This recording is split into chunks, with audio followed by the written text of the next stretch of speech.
Swayam Prabha. Digital India. Educated India.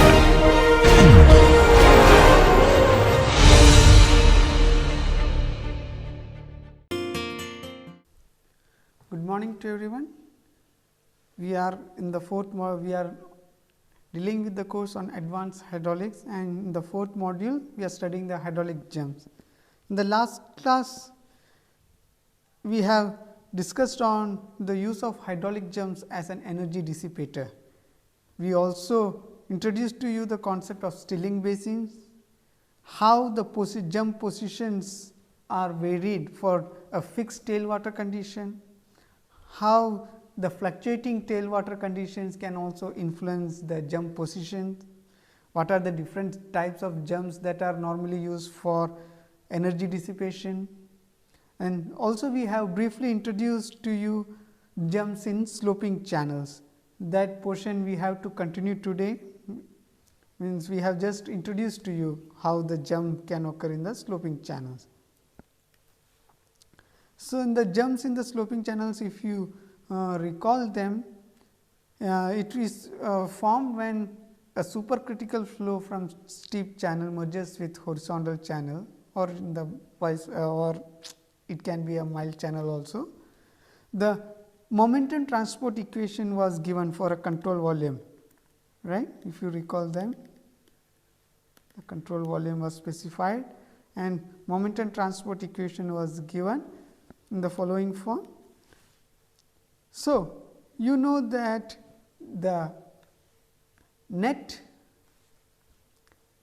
or whatever, this is the material derivative of the momentum, this left hand term of this equation. So, it is the material derivative or time derivative of change of momentum. So, the rate of change of momentum is the net force in the system, and this you know it is the net outflux of momentum, and this is the change in momentum stored inside the control volume. So, as it is a steady state condition, this portion we are neglecting and considering it as 0, if you recall them, isn't it? So, and this is the net force. So, this portion will give you the net force, that also we have studied. Now, before continuing with this portion, let me give you briefly the solutions of the last day's quiz.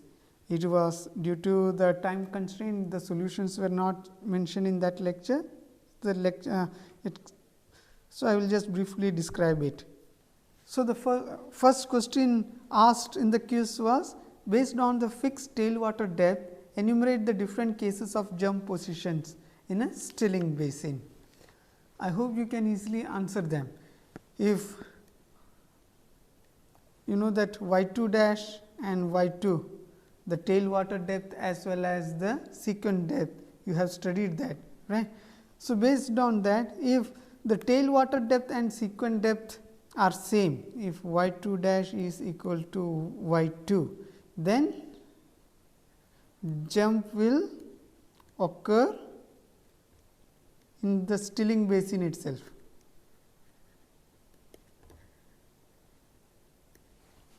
So, this is case 1. So, case 2 we have studied when y 2 dash is less than y 2, that is your tailwater depth is less than your sequent depth, then jump will occur downstream.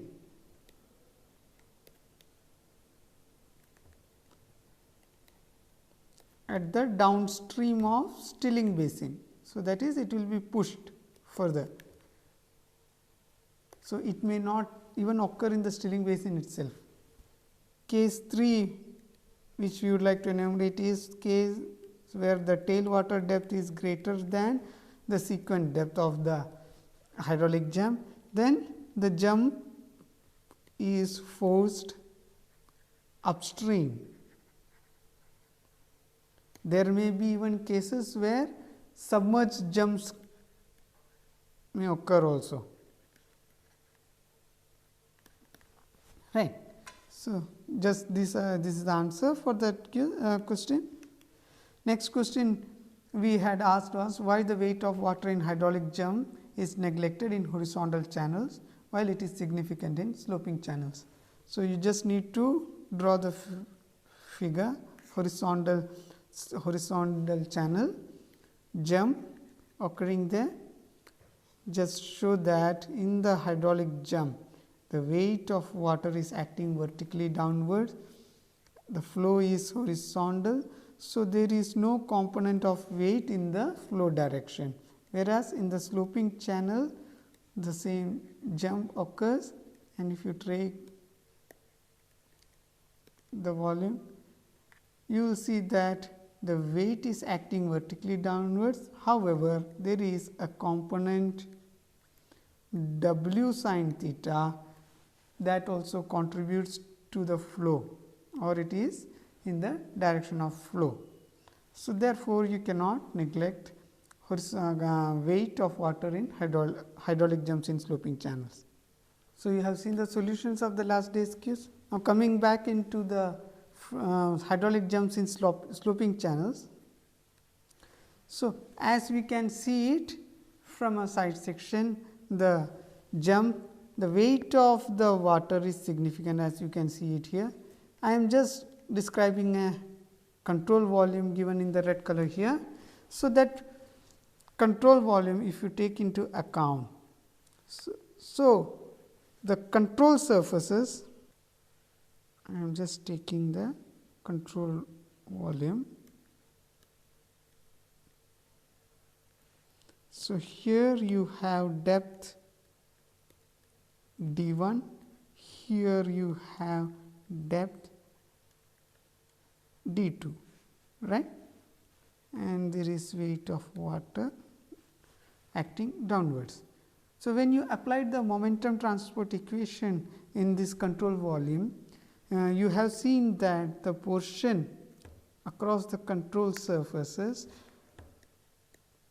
V rho V dot n dA, this was nothing but equal to rho into V 1 bar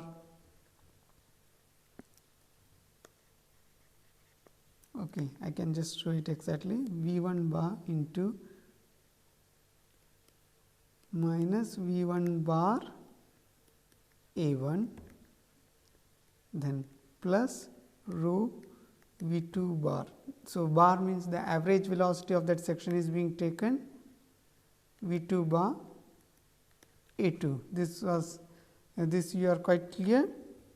So, from this thing, as the conditions are steady, we suggested V 1 bar A 1 is equal to V 2 bar A 2.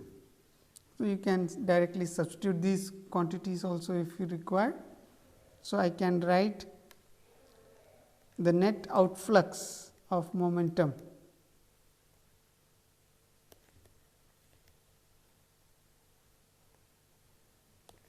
through the control surfaces is nothing but rho into discharge into V 2 minus V 1 bar. The net rate of change of momentum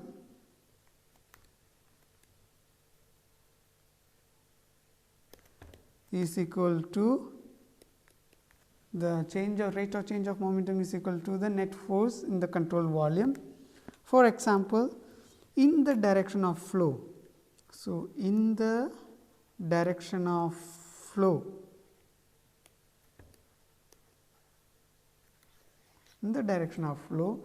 let me consider the net force as sigma Fx.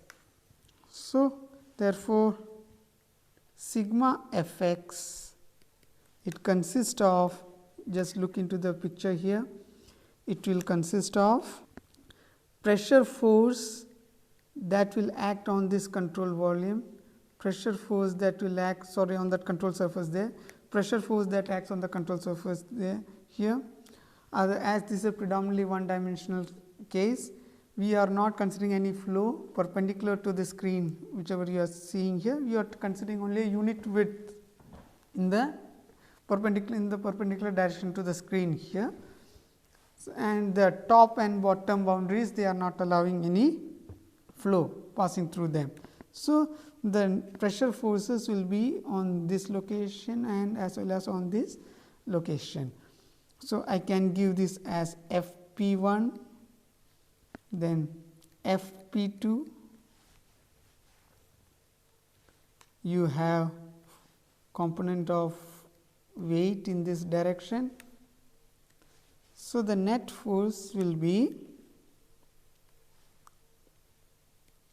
Fp1 minus Fp2 plus W sin theta. Actually, theoretically speaking, frictional force should also have been there, but you are neglecting frictional force. You are neglecting frictional force for all types of hydraulic jump.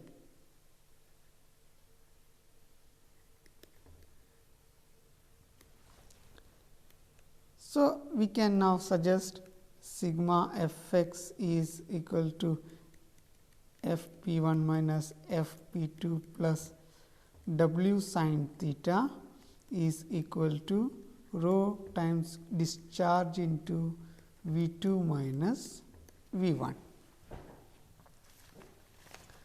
Once you get this relationship, now you can easily identify what are the pressure forces Fp1, Fp2 and what is the force due to the weight, that also can be taken. So, what is Fp1? Say if you have a depth like this, this is depth d1, the corresponding from this location the depth to the bed will be actually vertical depth will be y1, right, and it is on this direction the pressure forces will be acting. So, we have Fp1, the pressure force will be, or the pressure distribution can be given as such, and this force is evaluated as Fp1 is equal to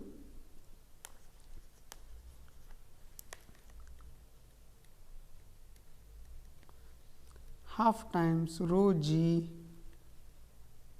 d1 cos theta into d1. So, this is nothing but equal to half times rho g d1 square cos theta. Similarly, in the upstream downstream condition where the slanting depth is d2 and vertical depth can be considered as y2, you know the relationship d1 is equal to y1 cos theta, d2 is equal to y2 cos theta. It is simple trigonometrical this relationship. Pressure force on this boundary, I can just give it as the pressure distribution like this.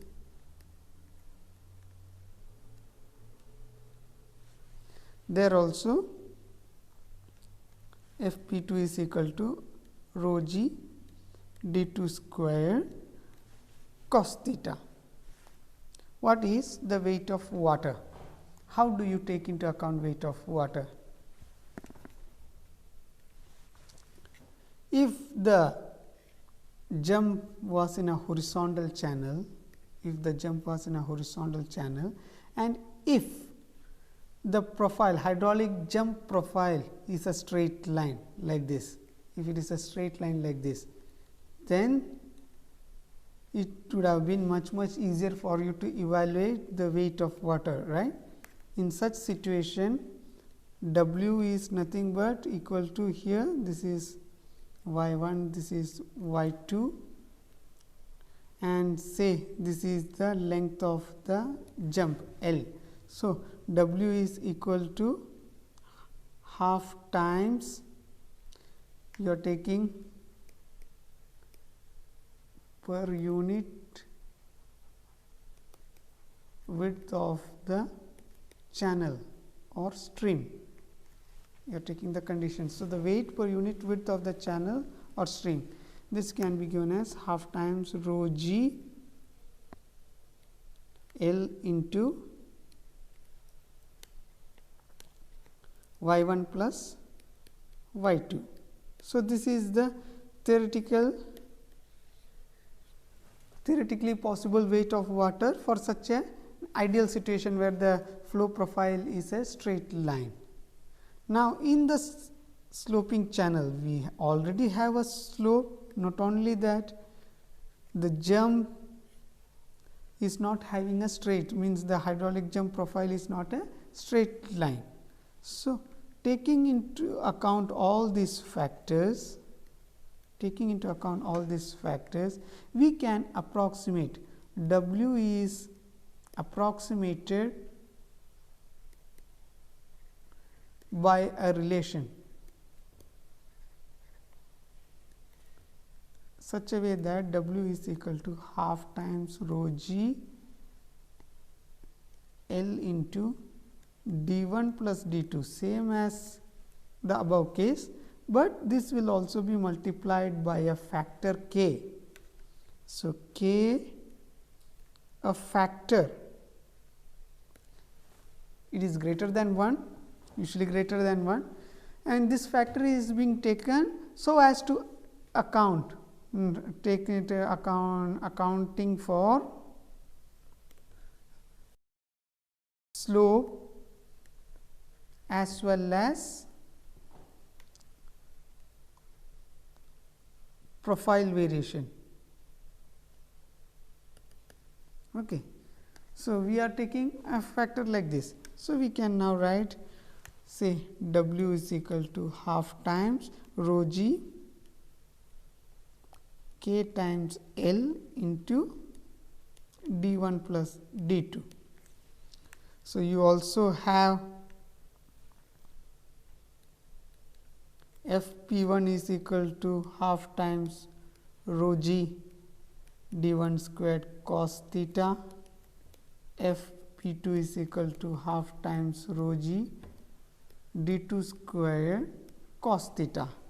Therefore, going back into the equation, this particular equation, we will be writing it again.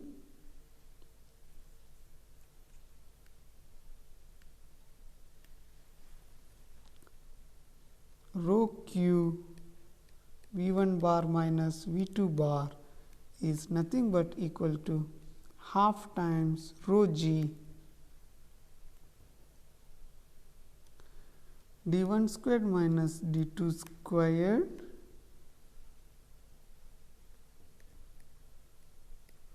cos theta plus KL d1 plus d2 and W sin theta is the component, right. So, KL d1 plus d2 sin theta.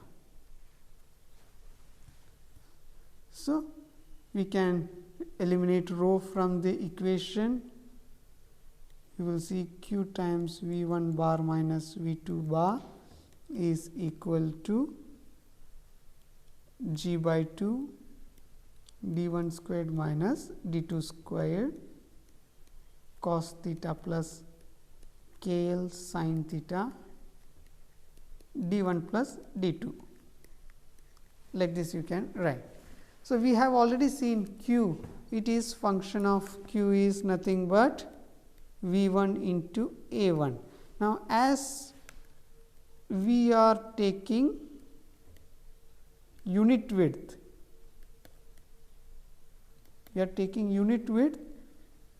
perpendicular to the screen here, we are taking the unit width, right. So, q is nothing but V1 into D1, this is also equal to